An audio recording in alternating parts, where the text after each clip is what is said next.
कक्षा 11 वाणिज्य व्यवस्था और संचालन में आज का हमारा टॉपिक है धंधा की प्रवृत्तियों का वर्गीकरण।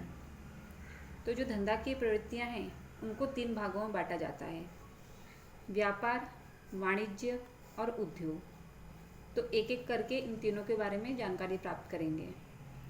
सबसे पहले आता है व्यापार।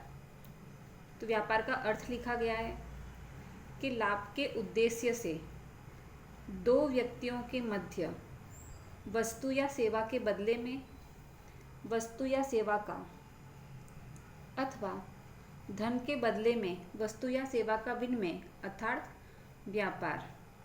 तो व्यापार किसे कहते हैं?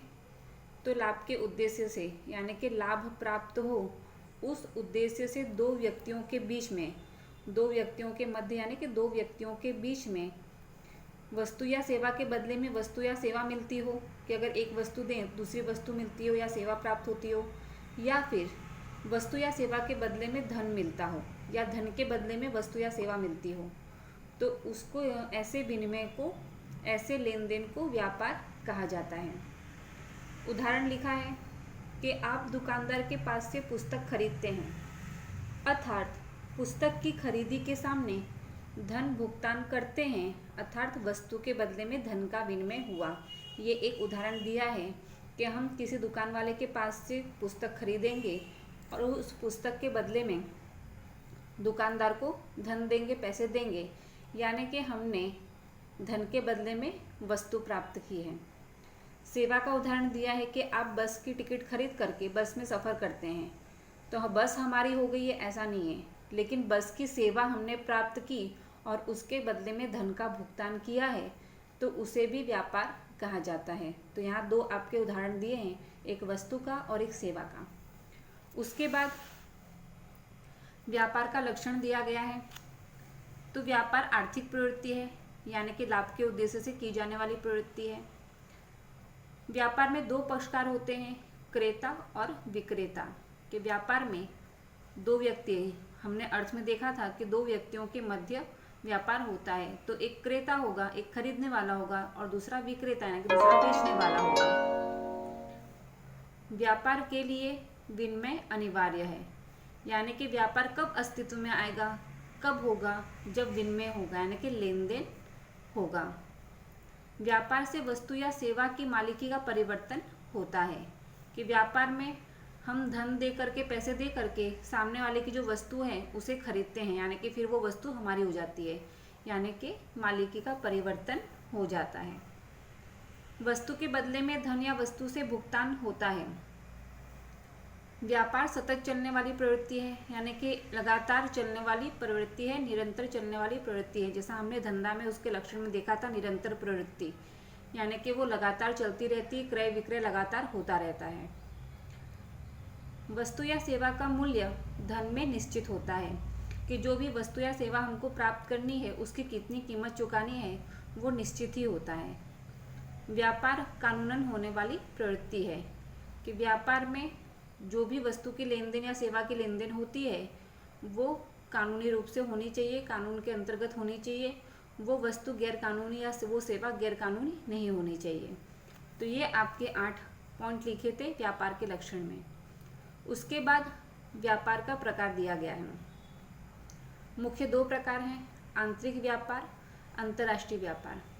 आंतरिक व्यापार यानी कि देश की सीमा के अंदर अलग अलग विस्तारों में, अलग अलग राज्यों में, अलग अलग शहरों में जो व्यापार होता है उसे आंतरिक व्यापार कहते हैं। किताब में उदाहरण लिखा है कि अहमदाबाद का व्यापारी सेब की पेटियां कश्मीर से खरीदेगा तो वो व्यापार आंतरिक व्यापार कहलाएगा। उसी प्रकार है कि नागपुर का व्यापारी राजकोट संतरे भिजवाएगा तो ये आंतरिक व्यापार कहा जाता है, यानी कि देश की सीमा के अंदर ही व्यापार होता है। वितरण की दृष्टि से, यानी कि सामान भेजने की दृष्टि से, बांटने की दृष्टि से, विभाजन की दृष्टि से, उसके अनुरूप आंतरिक व्यापार को 2 भागों में बांटा गया है, थोकबंद व्यापार और फुटकर व्यापार। थोकबंद व्यापार क्या है? तो थोकबंद व्यापारी जो होगा वो बड़े पैमाने पर उत्पादक के पास से माल खरीदकर फुटकर व्यापारी को उसकी आवश्यकता के अनुसार माल का वितरण करता है। अब थोकबंद व्यापार को हम अपनी भाषा में समझेंगे तो जो होलसेल व्यापारी होते हैं, जत्थाबंद व्यापारी होते हैं, उन्हें थोकबंद व्यापार कहते हैं कि होलसेल में हम माल सामान खरीदते हैं तो हमको थोड़ा सस्ता पड़ता है क्योंकि हम जत्थे में माल सामान खरीदते हैं। फुटकर व्यापारी यानी कि जो छुटक व्यापारी होते हैं, जो छोटी छोटी चीज़ें या कम मात्रा में चीज़ें खरीद करके लाते हैं। तो थोकबंद व्यापारी का काम क्या है?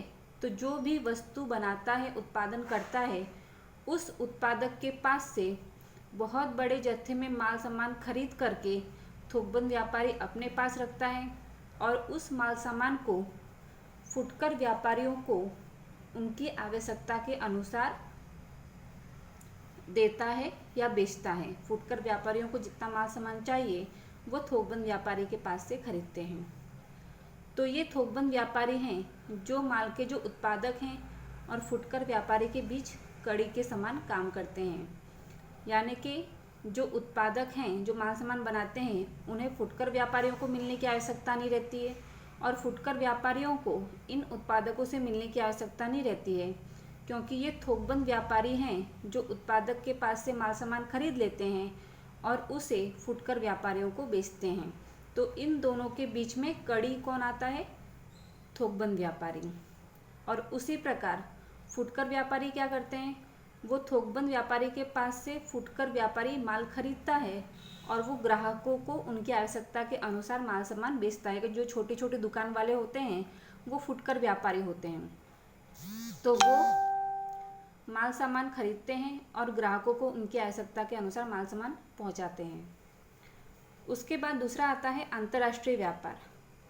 अंतर्राष्ट्रीय व्यापार पता ही आपको कि कोई भी दो देशों के मध्य होने वाला व्यापार अर्थात अंतर्राष्ट्रीय व्यापार। जैसे जापान की कंपनी भारत के व्यापारी को टेलीविज़न बेचे या फिर भारत से केसर आम यूएसए भेजा जाए तो ये अंतर्राष्ट्रीय व्यापार कहा जाता है।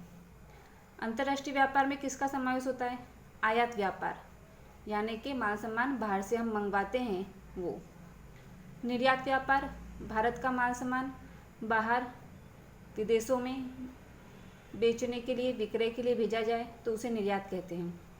और पुनः निर्यात व्यापार यानी कि जो माल सामान हम आयात करते हैं, बाहर से मंगवाते हैं, उस पर कुछ प्रक्रियाएं करके या फिर कुछ अलग चीज़ों को उसमें बना करके उसे फिर से विदेशों में बेचने के लिए भेजें तो वो पुनः निर्यात व्यापार कहा जाता है। तो इन तीन चीज़ों का समावेश अंतर्राष्ट्रीय व्यापार में होता है। उसके बाद धंधाकीय प्रवृत्ति का अगला प्रकार आता है वाणिज्य। इसे हम अगले वीडियो में समझेंगे।